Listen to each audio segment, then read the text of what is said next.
Love is power. সুপ্রভাত। প্রেম ধর্মের বাণী, লাভ ইজ পাওয়ার। প্রেমেই শক্তি, প্রেমেই মুক্তি।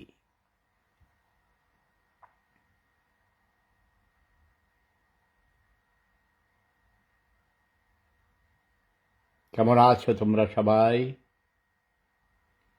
হে বাংলার মানুষ,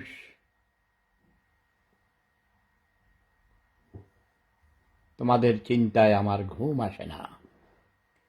ঘুম থেকে উঠেই অনলাইনে গিয়ে দেখি একজন যুবকের চিৎকার। বলেছে আজও ভাত খেতে পারিনি। রোজার মাসে 1 সপ্তাহ হয়ে গেছে। চিড়া খেয়ে চিৎকার সে বলছে, চিড়া খেয়ে রোজা রেখেছি, ভাত খেতে পারেনি। বলছে 1 কেজি চালের দাম 70 টাকা। আচ্ছা, 1 কেজি চালের দাম 70 টাকা, একে অনেক বেশি। আমি তো 1 কেজি চালের দাম 600 টাকা দিয়ে 1 কেজি চাল কিনি। Yes, বাসমতি।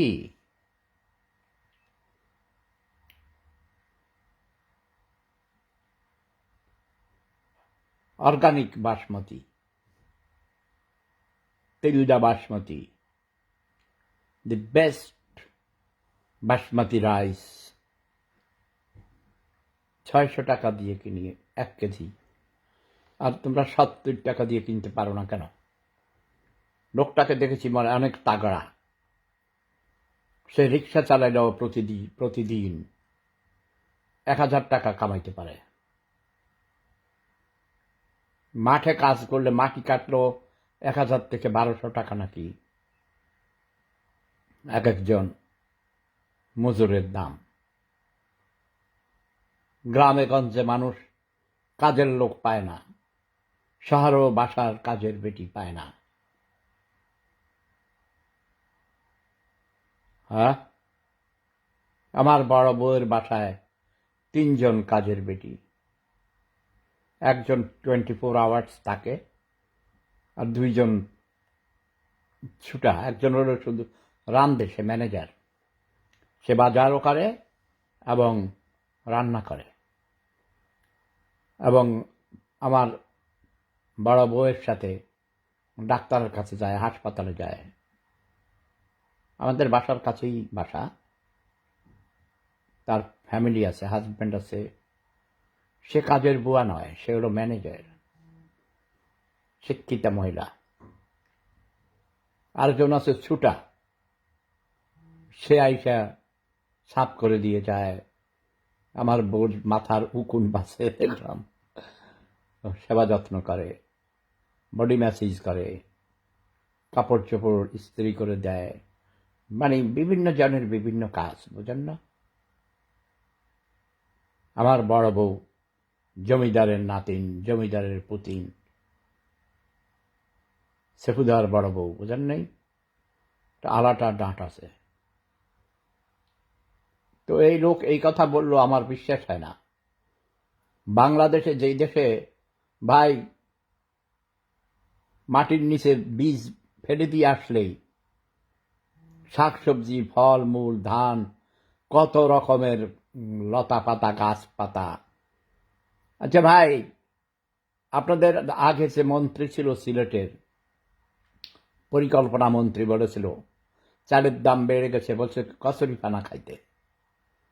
একবার চেষ্টা করে দেখেন না ভাই, কচুরি পানা খাওয়া যায় কিনা। উনি বলেছেন গরু যদি কচুরি পানা খেয়ে বাঁচতে পারে, মানুষ কেন পারবে না? চেষ্টা করতে সমস্যা কি? পৃথিবীর 18,000 মাকলুকাত মানে প্রাণী, ভাত খেয়ে বাঁচে শুধু মানুষ। অন্যদের খাওয়ায়, গরু টরুদেরকে ভাতের মাড়ার সাথে মিলাইয়া দেয়, কিন্তু অন্য প্রাণী কি ভাত রাঁধতে পারে? ধান ধান অটোমেটিক হয়ে থাকলেও এনে কি সেগুলো চাল করে রান্না করতে পারে? রে তুই নোয়াখাইলা আইসা হাসিগুঞ্জা গুন্ডা কারো ব্যক্তিগত ব্যাপারে জিজ্ঞেস করতে তোর কেউ কইছে? তোরা কি আজ জিজ্ঞাসি যে আজকে কি তোর বউর লাগে তুই ঘুমাইছ, তুই ফরজ গোসল করছ, এটা জিজ্ঞাসি? হ্যাঁ, এইসব এই যে ফাতরামি, তুই বলে M.Com পাস করছ, লেখাপড়া করছ, তুই ব্যবসা করস, কোথায় লুকাইয়ে রইছ? তুই কি দেশে যাইতে পারছ নি? নোয়াখাইলা অরুণিমা রোজ, ওয়াও, খাইছে আমারে, ওয়েলকাম। গতকালকে আমার অনেক দিন পর একটু অনেক আশান্বিত হয়েছি। একজন খুব ভালো মানুষ, ভালো মনের মানুষ, আমার শাহরাস্তি উপজেলার ইউএনও হয়ে গিয়েছেন, একজন তরুণী লাস্যময়ী নারী। হ্যাঁ, অনেক ভালো মনের মানুষ, ভালো কাজ করতে চায়। তিনি নাকি আমার প্রতিটি ভিডিও দেখেন এবং আমাকে অনেক ভালোবাসেন। হ্যাঁ, আপনি তো ওসিয়ত করছেন বিয়ে না করতে। বিয়ে করতে তো মানা করছি, কিন্তু প্রেমিকা থাকতে তো না করি নাই। সেফুদা সেফুদা জিন্দাবাদ জিন্দাবাদ। হ্যাঁ, রোজ, শামীম রেজা, মিঠু, ধন্যবাদ। দাদু, অরুণাকাণ্ড ব্যাপারে জানো নাকি? শুনেছি কি লাল মাটিয়াতে নাকি কিছু হয়েছে, এগুলো নিয়ে আমার কোনো ইন্টারেস্ট নেই। আমি যেখানে বাস করব সেখানকার নিয়ম, সেখানকার রীতিনীতি মেনে চলাই বুদ্ধিমানের কাজ, ঠিক কিনা? যেহেতু কিছু লোক আছে খুঁত ধরার জন্য বসে আছে, আরে ওই মেয়ে ওড়না পড়লো কি পড়লো না, ওড়না গলায় পেঁচাইয়া রাখছে, তোর চোখ সেদিকে যাবে কেন? তোর দৃষ্টি সেখানে গেল কেন? আরেকটা ধূমপান নিয়ে, আরে পুরুষ ধূমপান করতে পারলে মেয়েরা পারবে না কেন? আমি তো ধূমপানের বিরুদ্ধে কোটি কোটি মানুষকে ধূমপান থেকে বিরত করেছি, কিন্তু আমার একমাত্র সন্তান, আমার প্রিয় ছেলে স্বপ্নিলকে ধূমপান থেকে বিরত করতে পারেনি।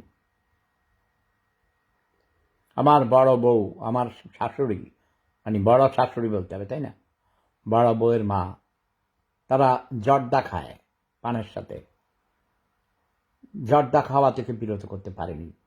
এগুলো তাদের নেশা হয়ে গেছে। তারা বলে আমাদেরকে বাবা 3 দিন ভাত দিও না। আমার শাশুড়ি কয়, বাবা আমার 3 দিন না খাইয়ে রাখে ভাত দিও না, যদি আমাকে জর্দা না দাও আমি মরে যাব। 3 দিন ভাত না খাইলেও মরে যাব না। এটা নেশা হয়ে যায়, রক্তের সাথে মিশে যায়। ধূমপানও নেশা। আমিও অনেক ধূমপান করতাম, একটার থেকে আরেকটা ধরাইতাম। 3 প্যাকেট কমপক্ষে, মানে 60টা সিগারেট মিনিমাম আমার লাগতো। কিন্তু আমি একবার, আমার লাংস স্পেশালিস্ট আমাকে বলেছে, আমাকে মানে কম্পিউটারে দেখাইছে আমার লাংস কালো হয়ে গেছে এবং কাশি হইত। আমি নিজেই সিদ্ধান্ত নিয়েছি আমি আর ধূমপান করিব না। 33 বছর যাবৎ আমি ধূমপান করি না। আমার বাড়িতে ধূমপান করা নিষেধ। কোনো মেহমান আসলেও ধূমপায়ী হইলে তার আমার বাড়িতে প্রবেশ নিষেধ। ধূমপান করতে হলে বাড়ির বাহিরে গিয়ে ধূমপান করতে হবে। ইয়েস। এবং আমি কাউকে দাওয়াত করলে আগের বাড়িতে দাওয়াত করতাম, কোনো ধূমপায়ীকে আমি আমার বাড়িতে দাওয়াত করতাম না। হ্যাঁ, কঠোর। আমার ছেলে এসেছিল গত বছর, আমার অপারেশন হওয়ার পর 8 দিন ছিল। তাকে বলেছি তুমি বাড়িতে ধূমপান করতে পারবে না, বেটার ধূমপান ছেড়ে দাও। সে ধূমপান ছেড়ে দেওয়ার কথা। আচ্ছা, এটা কালকে একবার কে জানি জুয়েল রানা, তুমি কোন দাদু, আপনার বাড়ির পাশের একটি মেয়ে কালকে গলায় ফাঁস দিয়ে মারা গেছে, এই ব্যাপারে কি আপনি কিছু জানেন না? তো কালকে তুমি দেখছিলে নাকি? এটা আমি খেয়াল করি নেই, পরে দেখছি রুম বন্ধ করার পর, মানে ইয়ের পরে পরে যখন দেখেছি। কি হয়েছে? কোন বাড়ির? পাশের বাড়ির বললে তো হবে না, আমার বাড়ির পাশে 4টে বাড়ি, চার বাড়ি। এখন হিন্দু বাড়ির মেয়ে ইয়ে করবে না, আত্মহত্যা করে না, আমি দেখি নেই হিন্দু মেয়ে আত্মহত্যা করবে না। পূর্ব দিকে হিন্দু বাড়ি, দক্ষিণ দিকে এরা মুসলমান। আমার মামার বাড়ি প্লাস পাটোয়ারি বাড়ি আলাদা, আমার মামারা হলো ভূঁইয়া। পশ্চিম দিকে আমার চাচির বাপের বাড়ি, উত্তর দিকে আমাদের শস্যা গ্রাম। কোন বাড়ির মেয়ে আত্মহত্যা করেছে, কেন করেছে, কোন দুঃখে? নিশ্চয়ই মানসিক যন্ত্রণা।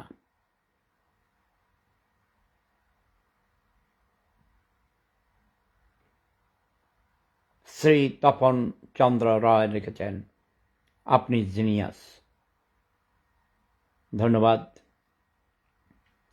ঝিনাইদহের শৈলকুপা একটি উপজেলা আছে, ঝিনাইদহ ক্যাডেট কলেজ যেখানে, ওই এলাকায়, ওইদিকেই, সেখানে মেয়েরা আত্মহত্যা করে অনেক বছর থেকে। এটা একটা প্রবণতা, এটা একটা রোগ, মানসিক রোগ। এক এক এলাকায় সেটা গড়ে ওঠে, but that is very bad. এই বেটা জুয়েল রানা, আপনার সাথে নাকি মেয়ের যোগাযোগ ছিল, তাই নাকি? তার মানে তুমি বলতে চাও আমি যথেষ্ট হয়েছে কারো মৃত্যু নিয়ে।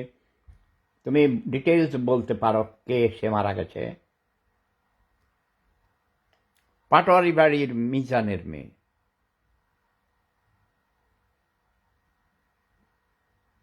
কোন পাটোয়ারি বাড়ি? ওখানে অনেকগুলো পাটোয়ারি বাড়ি আছে। পাটোয়ারি বাড়ির মিজানকে আমি চিনি না।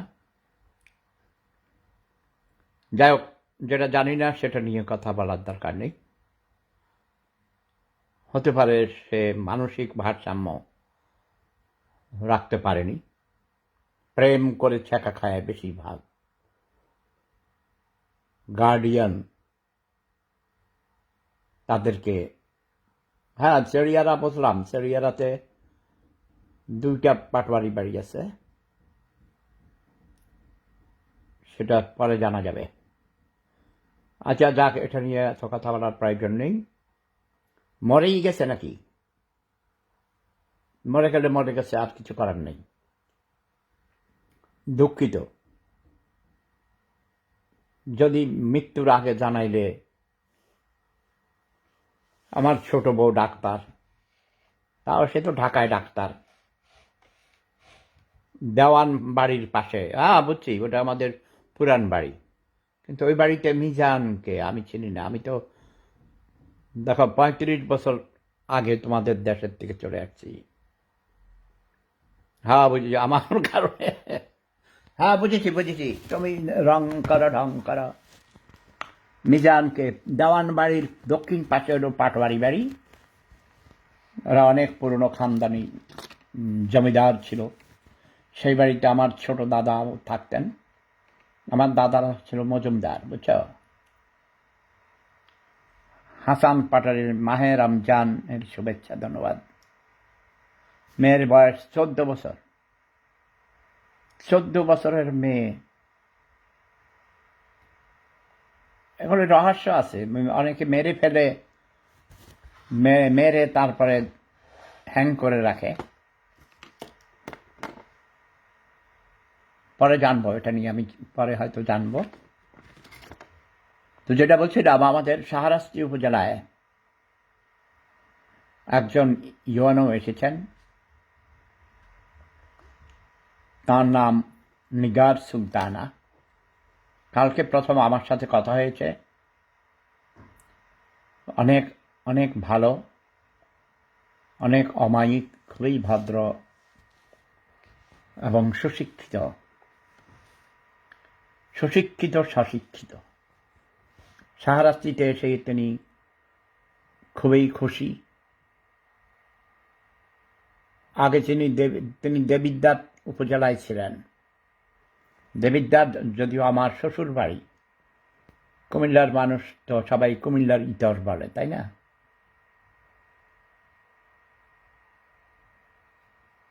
আচ্ছা, তুমি এত বেশি টেক্সট লিখতেছো, তুমি একটু বিদায় হও। গুড। খায়রুল হাসান, কি অবস্থা? জাতির শ্রেষ্ঠ সন্তান। ধন্যবাদ। শ্রেষ্ঠ সবাই, তুমিও শ্রেষ্ঠ। তো আমাদের নতুন ইয়ানো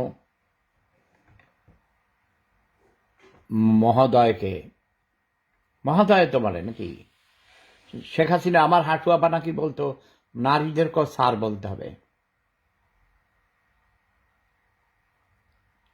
আমরা সাহেবানি। তো আমাদের নতুন ইউএনওকে স্বাগতম জানিয়েছি আমি টেলিফোন করেছিলাম, কিন্তু আমি জানতাম না তিনি আমাকে চিনেন। তিনি আমার সব ভিডিও দেখেন, আমার সাথে কথা বলে আমরা দুজনেই খুব খুশি হয়েছি,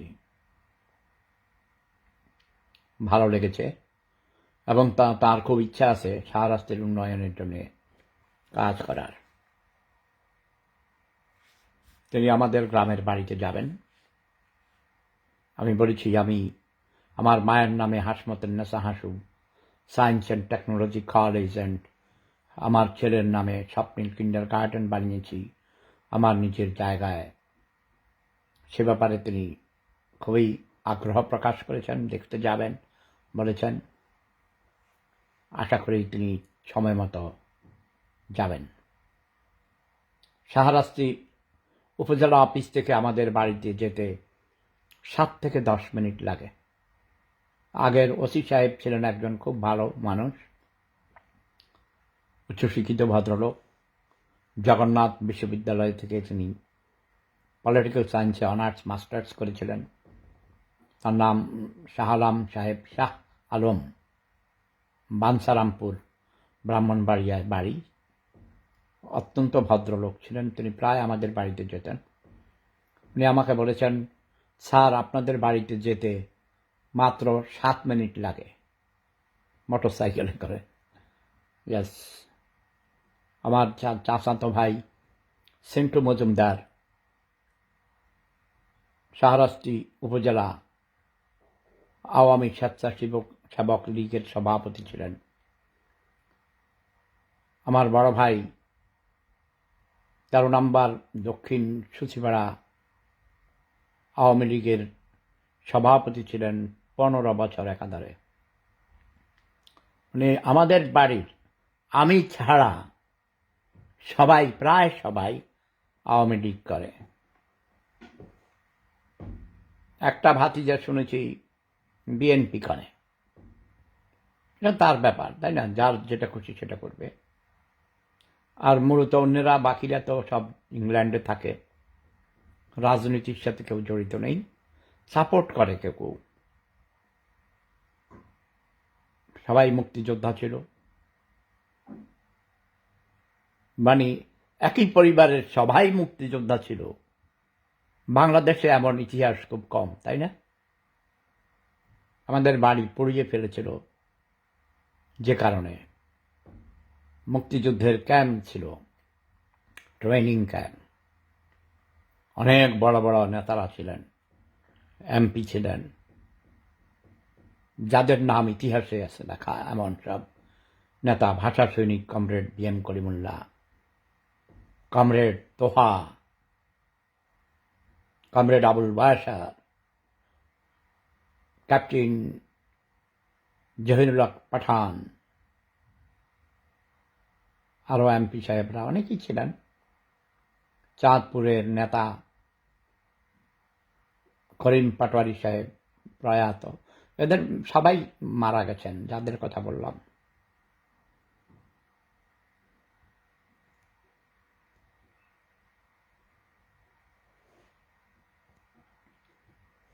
মিরাজ হোসাইন গাজী আমাদের শাহরাস্তির কৃতি সন্তান, কিন্তু শাহরাস্তি থানার নামকরণ আমি করেছিলাম। হাজীগঞ্জ থানাকে ভেঙে শাহরাস্তি থানা করিয়েছিলাম IGP হোসেন আহমদ সাহেবকে দিয়ে, কিন্তু শাহরাস্তি নিয়ে আমি গর্বিত নই। শাহরাস্তি হওয়ার কথা ছিল বাংলাদেশের সবচেয়ে বড় মডেল থানা, স্বনির্ভর থানা, পরবর্তী সময় উপজেলা। আমার শাহরাস্তিতে আমাদের প্রতিজ্ঞা ছিল, সে জন্য আমরা কাজ করেছিলাম। মরহুম ডক্টর আব্দুস সাত্তার সাহেব অত্যন্ত ভালো মনের একজন মানুষ ছিলেন।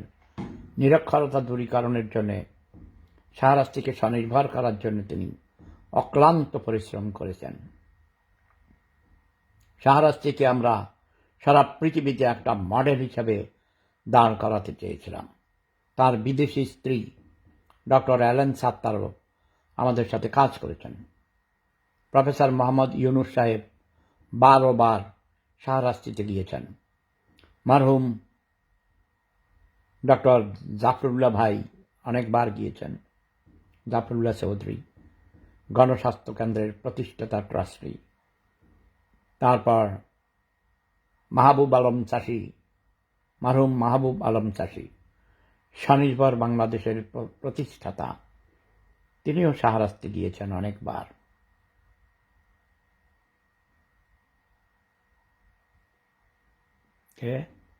দাদু চাঁদপুরের প্রয়াত নেতা মরহুম জাকারিয়া চৌধুরীকে চিনেন? হয়তো বা চিনতাম, আমি ঠিক মনে পড়ে না, আমি চিনি না তোমাদের, I don't remember. Abdullah Al Mamun দাদু মেজর রফিকুল ইসলামকে নিয়ে কিছু বলেন। মেজর রফিকুল ইসলাম বীরুত্তম 1 নম্বর সেক্টরের কমান্ডার ছিলেন। তিনি প্রাক্তন স্বরাষ্ট্রমন্ত্রী, 5 বার MP হয়েছেন। এলাকায় একজন সৎ নেতা হিসেবে, সৎ MP হিসেবে পরিচিত। অনেক ভালো ভালো কাজও করেছেন। ডাকাতিয়া নদীর তীরে ওয়াকওয়ে তৈরি করেছেন, পায়ে হাঁটার রাস্তা অপূর্ব সুন্দর করেছেন। আমাদের নূতন নবাগতা ইউনো মহোদয়কে আমি অনুরোধ করেছি ওই ওয়াকওয়ের 2 পাশে যেন ফুল গাছ লাগাইয়ে দেন, সুন্দর করার জন্য, আরো সুন্দর করার জন্য তিনি সম্মত হয়েছেন। মেজর রফিক সাহেব মিসগাইডেড হয়েছেন কিছু খারাপ অসৎ লোক দ্বারা, বাট অ্যাজ এ ম্যান তিনি ভালো, আই রেসপেক্ট হিম। তিনি দেশের গৌরব, জাতির গৌরব। মহান মুক্তিযুদ্ধের 1 নম্বর সেক্টরের কমান্ডার, জীবন বাজি রেখে যুদ্ধ পরিচালনা করেছেন। আব্দুল মমিন ভূঁইয়া মিরু আমার স্নেহধন্য ছোট ভাই, আওয়ামী গুন্ডা, মুজিববাদী গুন্ডা এসে গেছে। শেখ হাসিনাকে সে আবার বাংলাদেশে এনে প্রধানমন্ত্রী বানাবে, সেই সুযোগ দেওয়া হইবে না শয়তান। মেজর রফিক আমার বাড়িতে রাস্তা করে দেয় নাই, সেই জন্যে শেখ হাসিনাকে আমরা ফাঁসিতে ঝুলাব, মেজর রফিককেও ফাঁসিতে ঝুলাব। বাংলাদেশে পরিবারতন্ত্র চাই না। যেই সব দলে গণতন্ত্র নেই, সেই সব দল আমরা ক্ষমতায় দেখতে চাই না। প্রয়োজন বোধে জামাতে ইসলামকে আমরা ক্ষমতায় আনব। এই রে পাষণ্ড, তোমার চেহারা দেখাইয়া দিচ্ছি। এই তোমরা দেখে রাখো, ওয়াকে পোলাসরের মতো মনে হয় সে গণ অধিকার পরিষদ করে। যেই গণ অধিকার পরিষদ জন্মের সাথে সাথে মুখ থুবড়ে পড়ে গেছে। নুরা পাগলা টাকা চুরি করেছে, নুরুল হক নূরের রাজনীতি শেষ।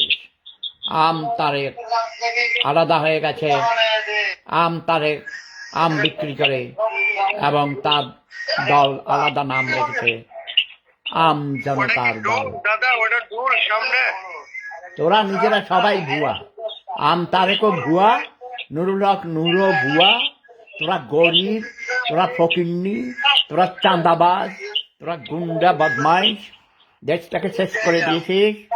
তোরা নতুন দল বানিয়েছিস না, ওই দল খতম। ওরে ওই দল ওইসব চলবে না। প্রয়োজন বোধে আমার হাঁকুয়াপাকে আমি আবার ফিরিয়ে আনবো। আমরা তো দাদা রাষ্ট্রীয় ক্ষমতায় যাওয়ার চিন্তা ভাবনা করতেছি। ধরা পাগলের কারণে পাগল, যাত্রা খাতার নিচে শুইয়া লাখ টাকার স্বপ্ন দেখাও। যা, আমার ছোট বউ টেলিফোন করছে, তোরা আমার কাটে পার। এই ছোট বউ, আমি লাইভে, একটু পরে কল দিচ্ছি, লাইভ থেকে বেরিয়ে আসি। ইয়েস, আমার ছোট বউকে বলেছি আমি এখন লাইভ থেকে চলে যাব। এই মমিন, হ্যাক্কো ম্যাক্কো দিয়ে কোনো কাজ হইবে না। শেখ হাসিনাকে বলো জাতির কাছে ক্ষমা চাইতে হবে। ওকে, অনেক জুলুম করেছে, অত্যাচার করেছে, গণতন্ত্র হরণ করেছিল, ভোট ডাকাতি করেছে। কাজেই শেখ হাসিনাকে জাতি ক্ষমা করবে না, তাকে ক্ষমা চাইতে বলো।